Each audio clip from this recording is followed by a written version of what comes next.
আসসালামু আলাইকুম রহমতুল্লাহ বরকাত। আজকে আলোচনা করব যারা মাজুর আছেন তারা কিভাবে নামাজ আদায় করবেন। মাজুর কাদেরকে বলে?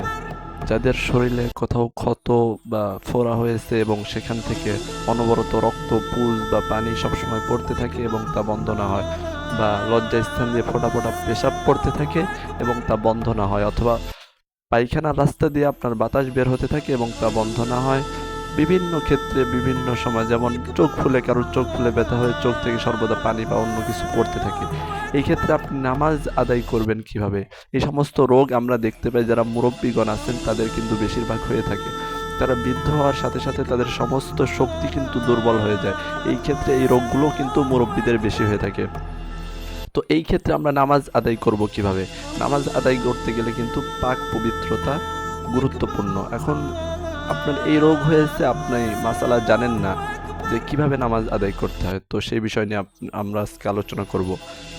যদি কারোর এই রোগ হয়ে থাকে তাহলে সে নামাজ আদায় করবে কিভাবে? ধরেন আপনি জহরের বা আসরের নামাজ আদায় করবেন।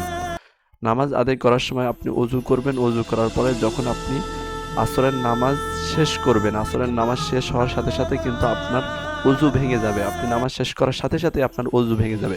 পরবর্তী ওক্ত মাগরিবের নামাজের জন্য কিন্তু আপনাকে পুনরায় নতুন অজু করতে হবে।